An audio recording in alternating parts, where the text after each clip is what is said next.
मंचासीन आदरणीय बहुगुणा जी, उनके साथ आए सभी साथी, आदरणीय बाबूजी, हमारी भाभी, दोनों हमारे भतीजे, कांग्रेस पार्टी के साथी और पत्रकार जगत के प्रबुद्ध हमारे साथी,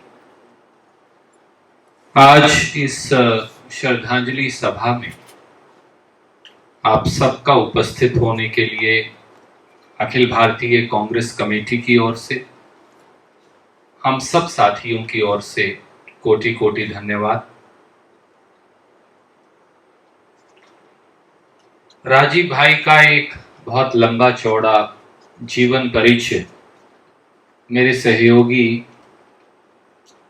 झा साहब ने पढ़कर बताया, पर क्या राजीव किसी परिचय के मोहताज थे? तो शायद जवाब ना में। राजीव एक शायद बहुत बेहतरीन पति और पिता और बेटे तो थे ही, पर उससे भी बेहतरीन बाबूजी वो एक दोस्त थे, एक साथी थे। और मुझे नहीं लगता कि हम में से वो सब जिन्हें राजीव के जीवन ने किसी न किसी रूप में स्पर्श किया, वो शायद कभी उसकी अमिट छाप और याद उसको कभी भुला पाएंगे। मैंने मेरे लंबे राजनीतिक जीवन में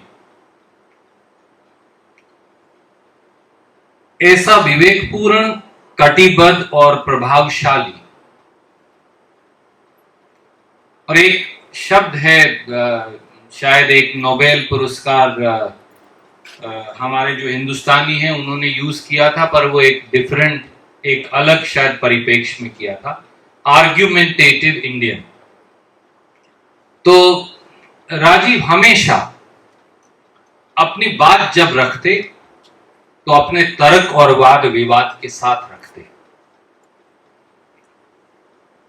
राजनीति में वैचारिक विरोध होगा, ये स्वाभाविक है, ये प्रजातंत्र की प्रकाष्ठा है, परंतु वो वैचारिक मतभेद व्यक्तिगत भेदभाव में ना बदल जाए, उस लक्ष्मण रेखा को राजीव ने कभी पार नहीं किया।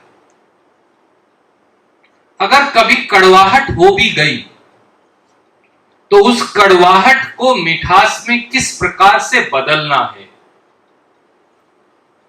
ताकि मतभेद उत्तेजना में ना बदल जाए, अगर ये किसी को सीखना है तो वो शायद राजीव उसकी साक्षात अनुभूति थे।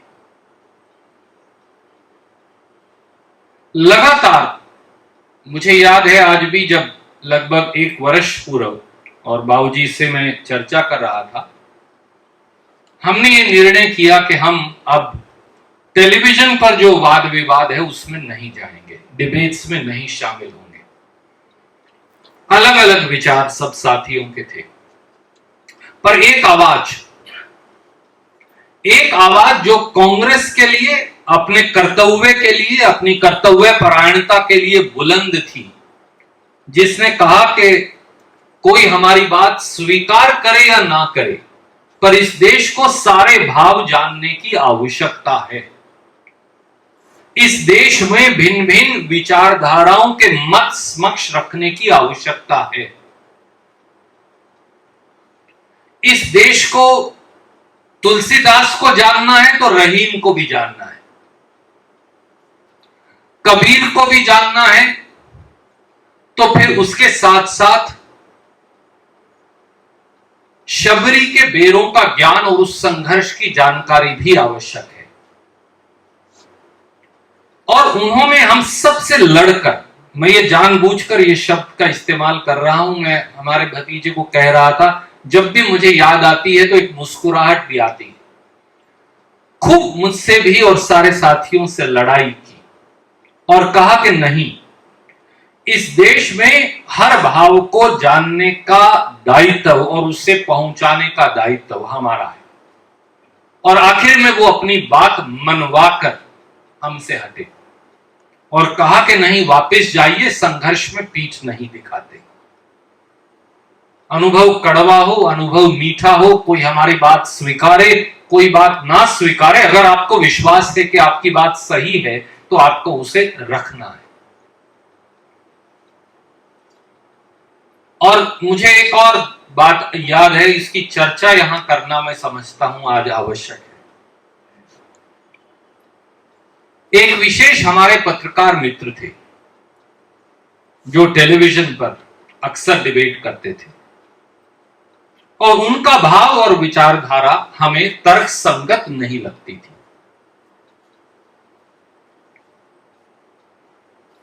हमने ये निर्णय किया कि हम उस विशेष गैर तर्क संगत डिबेट में शामिल नहीं होंगे और उस विशेष साथी के पास नहीं जाएंगे।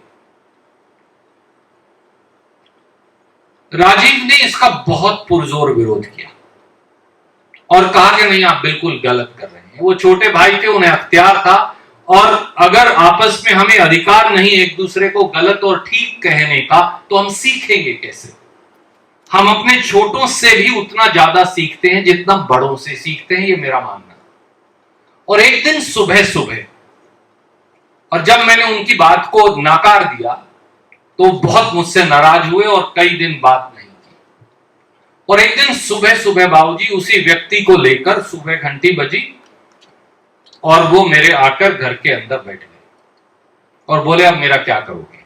मैं जब गया तो मैं कुछ नाराज हुआ। मैंने कहा कि जब हमारा ये फैसला है कि हम ऐसा नहीं करेंगे, तो बोला, मेरा क्या करोगे तुम? मुझे घर से निकालोगे? मेरा इस घर में अधिकार नहीं है। मैंने कहा, नहीं, वो तो हो नहीं सकता।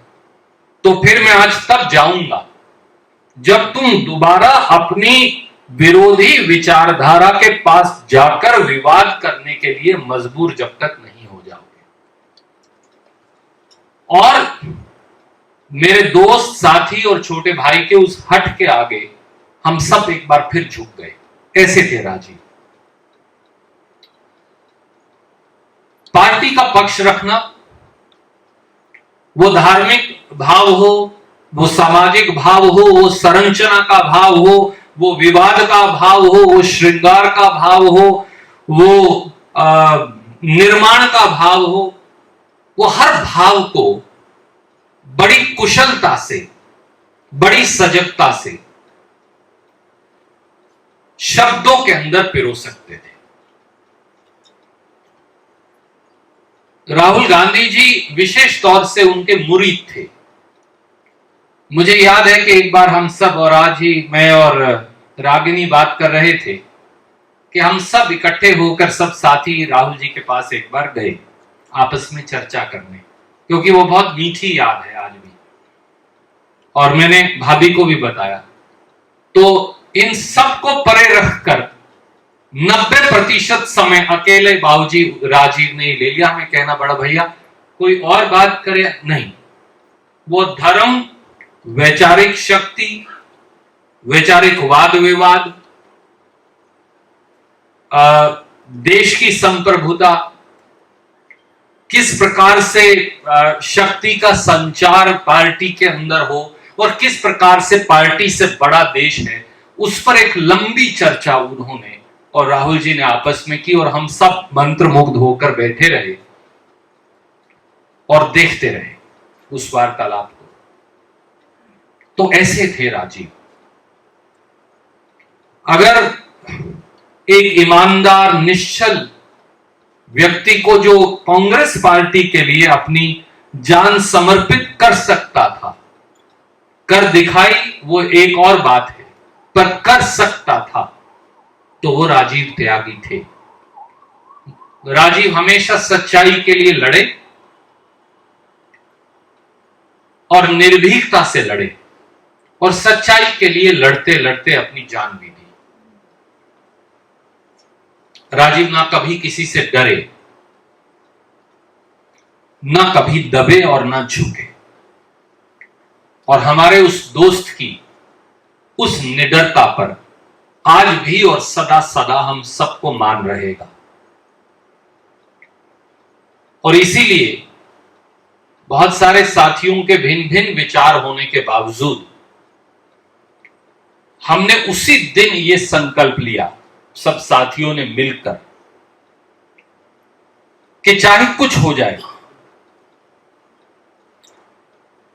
चाहे हमारे विचारों को कितना भी कुचला जाए, चाहे हमें नाकार दिया जाए, पर हम अपने सत्य के मार्ग पर जो महात्मा गांधी ने भारतीय राष्ट्रीय कांग्रेस को दिया है, हम उस पर चलेंगे अवश्य।